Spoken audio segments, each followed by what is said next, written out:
मुझे याद है अपने बचपन का वो दौर जब रात के अंधेरे में जब भी मैं आसमान की तरफ देखता तो ऐसा लगता कि आसमान में एक बहुत बड़ी काली चादर बिछी है जिसमें जगह जगह टिमटिमाते सितारे जुड़े हुए हैं और उन टिमटिमाते सितारों के बीच आसमान में चांदनी बिखेरता हुआ चंद्रमा मौजूद है, जिसको बचपन में मैं चंदा मामा बोलता था और मेरा मन करता कि आसमान में चांदनी बिखेर रहे चंदा मामा को तोड़कर अपने पास रख लूं।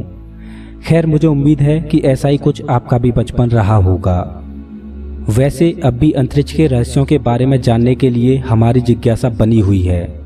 वैज्ञानिक आए दिन नए नए तारों और ग्रहों को खोज रहे हैं जो कि हमसे हजारों प्रकाश वर्ष दूर हैं। लेकिन हमारे जहन में एक सवाल अपना डेरा डाले बैठा है, वो ये कि वैज्ञानिक जिन ग्रहों और तारों को खोज रहे हैं जिनमें कुछ पर जीवन होने की भी संभावना है, तो क्या हम कभी उन ग्रहों या तारों तक पहुंच पाएंगे? क्या आप जानते हो कि अपनी गैलेक्सी मिल्की वे का डायामीटर 1 लाख प्रकाश वर्ष से ज़्यादा है। मतलब प्रकाश को मिल्की वे गैलेक्सी के एक छोर से दूसरे छोर तक पहुंचने में 1 लाख साल का वक्त लगेगा। अल्बर्ट आइंस्टाइन अपनी थ्योरी ऑफ रिलेटिविटी में ये सिद्ध कर चुके हैं कि ब्रह्मांड में प्रकाश की गति से तेज कुछ भी नहीं चल सकता। ब्रह्मांड में प्रकाश की गति ही सबसे तेज है, जो है 3 लाख किलोमीटर प्रति सेकेंड। अब आप सोच सकते हो कि अगर हम ब्रह्मांड की सबसे तेज स्पीड यानी प्रकाश की गति से यात्रा करें तब जाके हम 1 लाख साल में मिल्की वे गैलेक्सी के एक छोर से दूसरे छोर तक पहुंच पाएंगे। लेकिन सबसे बड़ी बात, हम प्रकाश की गति से कभी चल ही नहीं सकते, क्योंकि प्रकाश की गति से केवल वही वस्तु ट्रेवल कर सकती है जिसका द्रव्यमान यानी मास 0 हो। अगर किसी भी वस्तु में मास यानी द्रव्यमान है तो वो कभी भी प्रकाश की गति से नहीं चल सकती, क्योंकि अगर वो वस्तु प्रकाश की गति से चलेगी तो उसका रिलेटिव मास इनफाइनाइट हो जाएगा और इनफाइनाइट द्रव्यमान वाली वस्तु को प्रकाश की गति से धकेलने के लिए इनफाइनाइट ऊर्जा की ही जरूरत पड़ेगी, जो कि संभव नहीं है।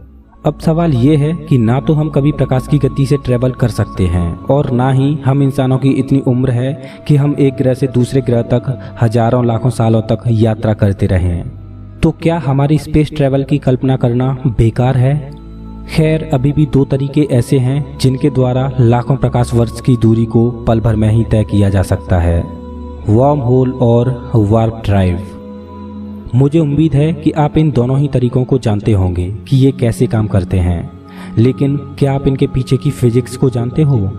तो चलिए आज कुछ नया जानते हैं। हम जानेंगे कि स्पेस ट्रैवल का सबसे फास्टेस्ट तरीका यानी वर्म होल और वार्प ड्राइव किस कॉन्सेप्ट पर आधारित हैं।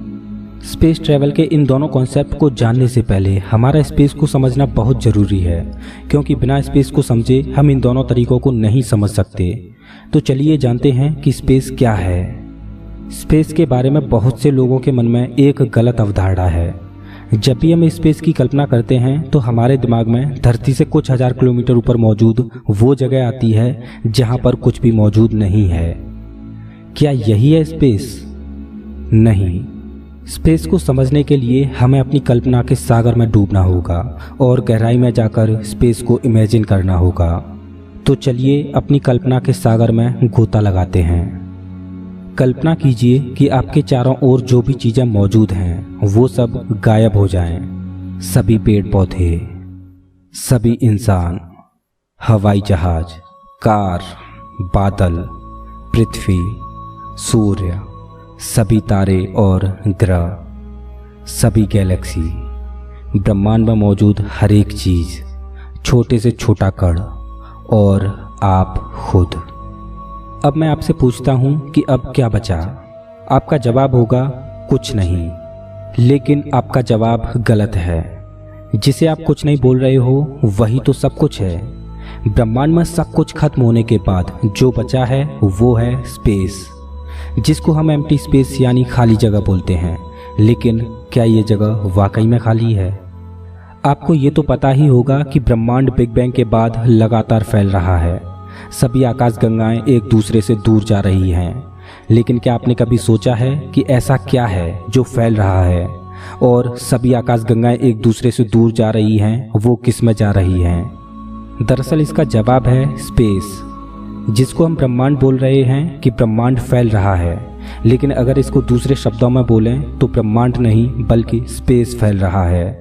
और इसी स्पेस के फैलने की वजह से सभी आकाशगंगाएं एक दूसरे से दूर होती जा रही हैं। चलिए इसको एक एक्सपेरिमेंट के जरिए समझते हैं।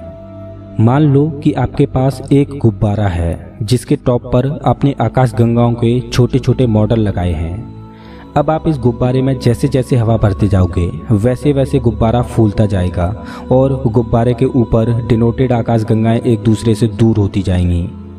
हमारा ब्रह्मांड भी कुछ इसी तरह से है। जैसे गुब्बारे को हम स्पेस बोल सकते हैं और उस स्पेस में मौजूद मैटर यानी पदार्थ को आकाशगंगाएं, जिसे हम एम्प्टी स्पेस यानी खाली स्थान बोल रहे हैं, उसका जन्म बिग बैंग विस्फोट से ही हुआ है और बिग बैंग से लेकर अब तक ये स्पेस फैलता ही जा रहा है। और इस स्पेस की खास बात यह है कि ये स्पेस जोर लगाकर खींचने पर एक्सपेंड भी हो सकता है और दबाने पर कंप्रेस भी हो सकता है। इसको ट्विस्ट भी किया जा सकता है और इसको बेंड भी किया जा सकता है। आप इस स्पेस को अपने मन मुताबिक तरीके से कंट्रोल कर सकते हो, लेकिन स्पेस को कंट्रोल करने के लिए आपको ऊर्जा की ज़रूरत पड़ेगी, जिसको हम आगे जानेंगे। चलिए स्पेस को एक एग्जाम्पल के द्वारा और समझते हैं। आपने कभी ना कभी कोई ना कोई ड्रामा तो ज़रूर देखा होगा। अगर मैं सही हूँ तो आपने उस ड्रामे में सिर्फ एक ही चीज़ को नोटिस किया होगा, वो है एक्टर की एक्टिंग और ड्रामे की स्टोरी। अब मेरी बात को ध्यान से समझना। क्या आपने कभी उस रंगमंच यानी जिस पर ड्रामा हो रहा है उस स्टेज को नोटिस किया है? क्या आपने कभी सोचा है कि अगर वो स्टेज ना होती तो क्या आप उस ड्रामे को एंजॉय कर पाते? अब आप कहोगे कि मैं ये क्या बकवास कर रहा हूँ। तो अब इसी चीज़ को ब्रह्मांड के संदर्भ में देखते हैं। जिस तरह से ड्रामे में एक्टर की एक्टिंग और ड्रामे की स्टोरी है, उसी तरह ब्रह्मांड में मौजूद हैं गैलेक्सी और उनमें घट रही घटनाएं। जिस तरह से ड्रामे में एक्टर अपनी एक्टिंग के द्वारा स्टोरी को आगे बढ़ाता है, उसी तरह ब्रह्मांड में मौजूद गैलेक्सियों में हो रहे बदलाव, जैसे नए तारों का बनना, पुरानों का खत्म होना, यानी बदलाव ब्रह्मांड की स्टोरी को आगे बढ़ा रहा है। जिस तरह ड्रामे की स्टोरी एक रंगमंच यानी स्टेज के बिना अधूरी है, उसी तरह इस विशालकाय ब्रह्मांड में घट रही घटनाएं एक रंगमंच के बिना अधूरी हैं। और इस विशालकाय ब्रह्मांड का रंगमंच है स्पेस। जी हाँ, इस ब्रह्मांड रूपी ड्रामे का आधार स्पेस ही है। अगर स्पेस ना होता तो ये ब्रह्मांड भी ना होता। सर आइजैक न्यूटन ने स्पेस को एक रंगमंच माना और उस स्पेस यानी रंगमंच में घट रही घटनाओं को ड्रामा माना। जैसा कि हम जानते हैं कि ब्रह्मांड यानी स्पेस फैल रहा है, लेकिन वैज्ञानिकों के लिए ये अभी तक एक अनसुलझी पहेली बनी हुई है कि आखिर वो क्या चीज़ है जिसमें ये ब्रह्मांड यानी स्पेस फैल रहा है। मैं उम्मीद करता हूँ कि शायद अब तक आप स्पेस को समझ पाए होंगे, क्योंकि आगे हम जिन चीज़ों को जानेंगे उनको बिना स्पेस को समझे समझना मुश्किल होगा। जैसा कि हम जानते हैं कि ब्रह्मांड में सबसे तेज प्रकाश की गति है, इससे तेज कुछ भी नहीं चल सकता और ये हमारे ब्रह्मांड की एक स्पीड लिमिट है। अब भला हम इस गति के सहारे भी चलें, तब भी हम अपने नज़दीकी तारामंडल के पास सालों में पहुंच पाएंगे। तो ये तो तय है कि हम ब्रह्मांड में परंपरागत तरीके से यात्रा करके ब्रह्मांड के सुदूर इलाकों में नहीं पहुंच सकते। हमें ब्रह्मांड की सैर करने के लिए कुछ ऐसे शॉर्टकट चाहिए जो हमें ब्रह्मांड के सुदूर इलाकों तक पल भर में पहुंचा सकें। फिलहाल हम ऐसे दो साइंस फिक्शनल तरीकों को जानते हैं जो हमें ब्रह्मांड के सुदूर इलाकों तक पल भर में पहुंचा सकते हैं। वो हैं वार्म होल और वार्प ड्राइव। लेकिन यहाँ पर प्रॉब्लम ये है कि वार्म होल और वार्प ड्राइव जैसे कॉन्सेप्ट अभी तक मैथमेटिकली इक्वेशंस और थ्योरीज में ही संभव हैं। प्रैक्टिकली इन तरीकों को संभव बनाना अभी हमारे बस की बात नहीं है, लेकिन हाँ, सुदूर भविष्य में मानव जाति इन तरीकों को शायद हकीकत में बदल पाए। हालांकि वार्प ड्राइव और वार्म होल जैसे कॉन्सेप्ट को आप साइंस फिक्शनल मूवीज में देख सकते हो। तो चलिए जानते हैं कि आखिर वार्म होल क्या है और इस कॉन्सेप्ट ने कैसे जन्म लिया। दरअसल 19वीं सदी के शुरुआती दौर में लोगों का यही मानना था कि ब्रह्मांड में हर जगह समय एक ही रफ्तार से चल रहा है और लोग न्यूटन के गुरुत्वाकर्षण के नियम को फॉलो कर रहे थे। न्यूटन का मानना था कि ब्रह्मांड में मौजूद सभी खगोलीय पिंड एक दूसरे को गुरुत्वाकर्षण बल की वजह से अपनी ओर खींचते हैं और इसी वजह से संपूर्ण ब्रह्मांड संतुलित है।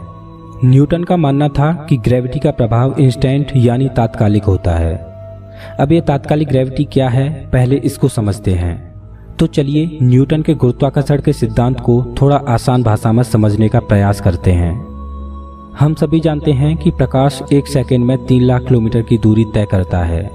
हम ये भी जानते हैं कि प्रकाश फोटोन पार्टिकल्स के रूप में ट्रेवल करता है। सूर्य पृथ्वी से 149.6 मिलियन किलोमीटर दूर है। जब सूर्य की सतह से प्रकाश फोटोन पार्टिकल के रूप में बाहर निकलता है तो वो सूर्य की सतह से 3 लाख किलोमीटर प्रति सेकंड की रफ्तार से 149.6 मिलियन किलोमीटर की दूरी को तय कर पृथ्वी की सतह तक 8 मिनट 20 सेकंड में पहुंचता है। अगर आसान भाषा में कहें तो प्रकाश सूर्य से पृथ्वी तक पहुंचने में 8 मिनट 20 सेकंड लेता है। न्यूटन के अनुसार ग्रेविटी का प्रभाव तात्कालिक होता है। मतलब मान लो कि सूर्य अचानक अपनी जगह से गायब हो गया, तो सूर्य जैसे ही गायब होगा तो सभी ग्रहों से ग्रेविटी का प्रभाव सूर्य के गायब होते ही खत्म हो जाएगा और सभी ग्रह अपने अपने ऑर्बिट को छोड़कर भागने लगेंगे। ये कुछ ऐसा होगा जैसे आप एक गेंद में रस्सी बांधकर चारों ओर घुमा रहे हों और जैसे ही आप रस्सी को छोड़ोगे वैसे ही उस गेंद पर रस्सी के कारण लगने वाला बल खत्म हो जाएगा और वो गेंद आपसे दूर भागने लगेगी। ठीक उसी प्रकार सूर्य जैसे ही गायब होगा तो ग्रेविटी का प्रभाव सूर्य के गायब होते ही खत्म हो जाएगा और सूर्य के गायब होते ही पृथ्वी अपने ऑर्बिट को छोड़ भागने लगेगी। अल्बर्ट आइंस्टाइन को ग्रेविटी के तात्कालिक होने की ये बात हजम नहीं हुई। अल्बर्ट आइंस्टाइन ने कल्पना की कि जैसे ही सूर्य गायब होगा तो ग्रेविटी का प्रभाव तुरंत खत्म हो जा रहा है। इस वजह से पृथ्वी अपने ऑर्बिट को सूर्य के गायब होते ही छोड़ रही है। लेकिन जो सूर्य का आखिरी प्रकाश होगा वो पृथ्वी की सतह तक पहुंचने में 8 मिनट 20 सेकंड का समय लेगा। लेकिन माइकलसन और मोर्ले नामक वैज्ञानिक अपने एक्सपेरिमेंट में पहले ही साबित कर चुके थे कि ब्रह्मांड में प्रकाश की गति से तेज कुछ भी नहीं चल सकता। लेकिन न्यूटन के अनुसार ग्रेविटी का प्रभाव तुरंत खत्म हो जा रहा है। अब ऐसा कैसे हो सकता है कि ब्रह्मांड में सबसे तेज चलने वाला प्रकाश 8 मिनट 20 सेकंड बाद धरती पर पहुंच रहा है, लेकिन वहीं दूसरी तरफ ग्रेविटी का असर तुरंत खत्म हो जा रहा है। अल्बर्ट आइंस्टाइन के दिमाग में खलबली मच रही थी कि ऐसा कैसे हो सकता है, ग्रेविटी प्रकाश से पहले पृथ्वी पर कैसे पहुंच सकती है। ये तो पैराडॉक्स यानी विरोधाभास बन रहा है। यहाँ पर न्यूटन के ग्रेविटी के नियम को आइंस्टाइन ने बहुत बड़ी चुनौती दी। ग्रेविटी और प्रकाश के इस विरोधाभास ने आइंस्टाइन को न्यूटन द्वारा दी गई ग्रेविटी के प्रभाव पर दोबारा सोचने पर मजबूर कर दिया। अब गणित की कवायद फिर से शुरू हुई और इस बार नतीजा और ज़्यादा चौंकाने वाला था। आइंस्टाइन ने बताया कि ग्रेविटी स्पेस और टाइम दोनों की ही ज्योमेट्री को प्रभावित करती है। मतलब ग्रेविटी स्पेस को मोड़ देती है। अब ये क्या कॉन्सेप्ट है, कर्व स्पेस, वो कैसे संभव है? जैसा कि हमने अभी स्पेस के बारे में जाना था कि स्पेस को एक्सपेंड किया जा सकता है, कंप्रेस किया जा सकता है, ट्विस्ट किया जा सकता है और स्पेस को बेंड भी किया जा सकता है।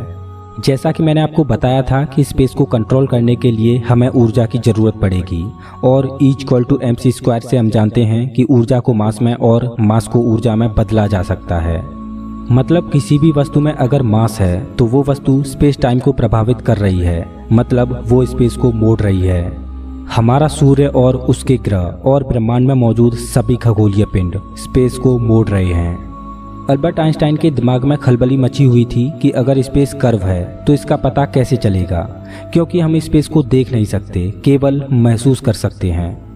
आखिर कुछ दिन बाद अल्बर्ट आइंस्टाइन को इस सवाल का भी जवाब मिल गया। हुआ कुछ ऐसा था कि जिस दिन सूर्य ग्रहण था उस दिन आइंस्टाइन वेधशाला में अपने परीक्षण को अंजाम देने के लिए पहुंचे। दरअसल जब आइंस्टाइन सूर्य ग्रहण को ऑब्जर्व कर रहे थे तब उन्हें सूर्य के ऊपर एक तारा दिखाई दे रहा था, लेकिन वो तारे का केवल एक आभासी प्रतिबिंब था।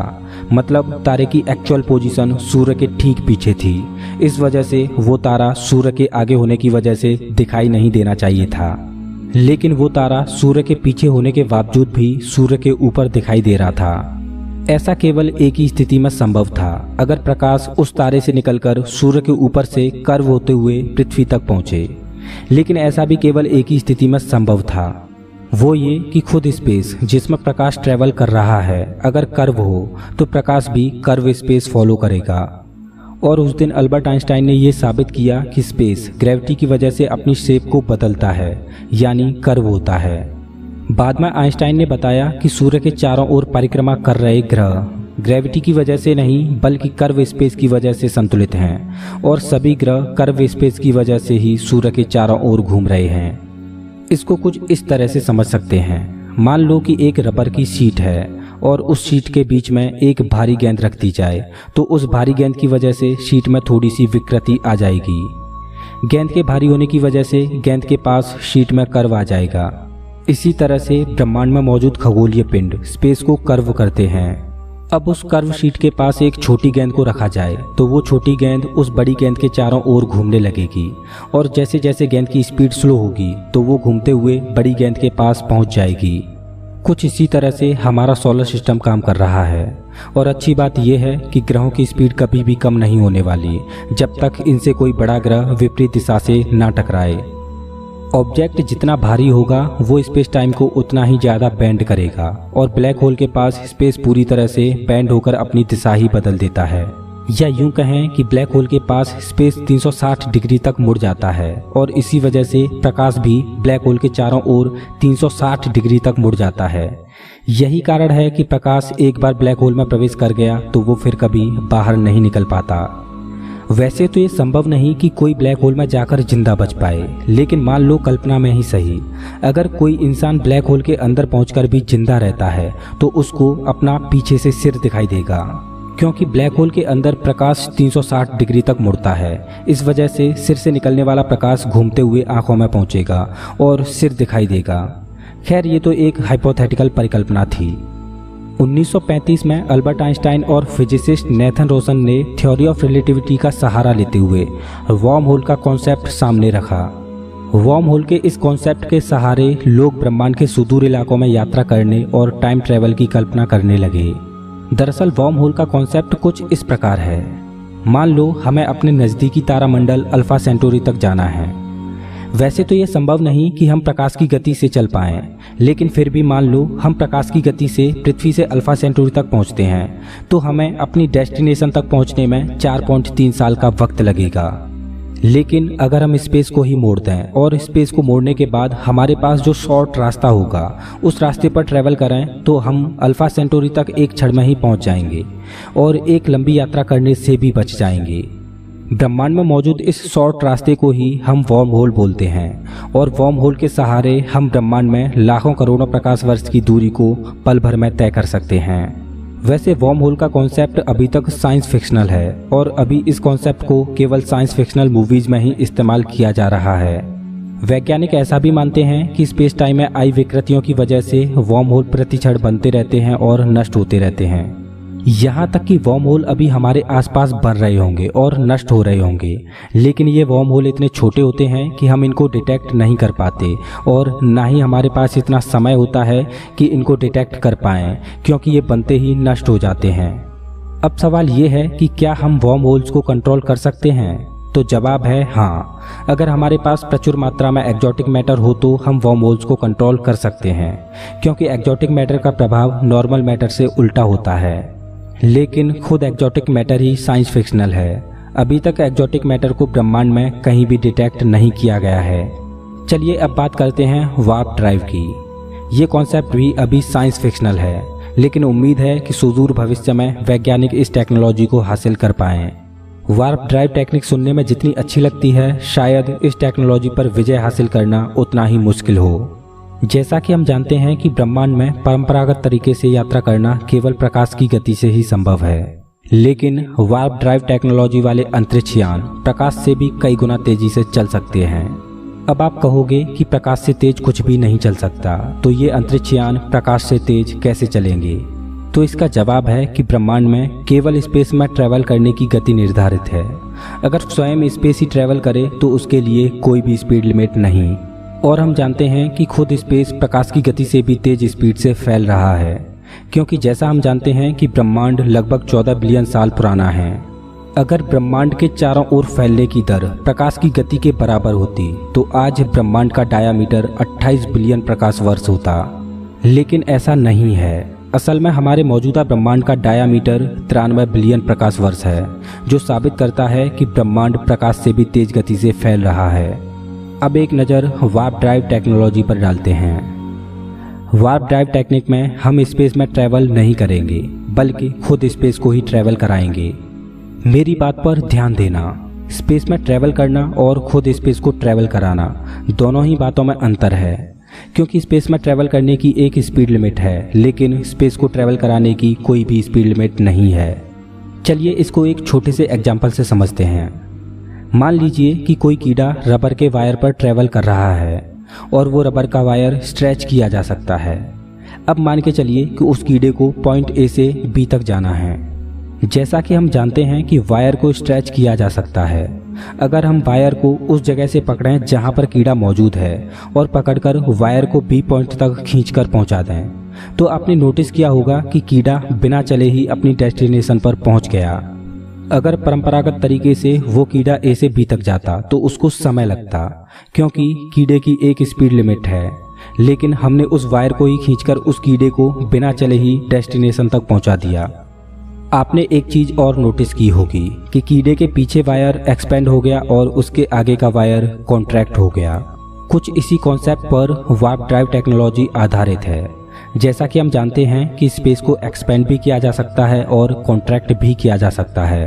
तो हम जिस अंतरिक्ष यान में यात्रा कर रहे होंगे उसके आगे के स्पेस को कॉन्ट्रैक्ट किया जाएगा और यान के पीछे के हिस्से को एक्सपेंड किया जाएगा और हम प्रकाश से भी कई गुना तेज रफ्तार से ब्रह्मांड के सुदूर इलाकों में यात्रा कर पाएंगे। लेकिन इस टेक्नोलॉजी को भी हासिल करने के लिए हमें नेगेटिव एनर्जी डेंसिटी की ज़रूरत पड़ेगी, यानी एक्जॉटिक मैटर की ज़रूरत पड़ेगी। और जैसा कि हम जानते हैं कि खुद एक्जॉटिक मैटर ही साइंस फिक्शनल है, लेकिन जो आज असंभव लगता है, शायद कल वो सब संभव हो पाए। दोस्तों, मैं उम्मीद करता हूं कि इस वीडियो से आपको बहुत कुछ आसान भाषा में सीखने के लिए मिला होगा। अगर ऐसा है तो प्लीज़ इस वीडियो को लाइक कीजिए और अपने दोस्तों के साथ शेयर कीजिए। अगर आप इस चैनल पर नए हो तो ऐसे ही मज़ेदार वीडियोज़ के लिए चैनल को सब्सक्राइब कीजिए, साथ ही बेल आइकन को दबाइए।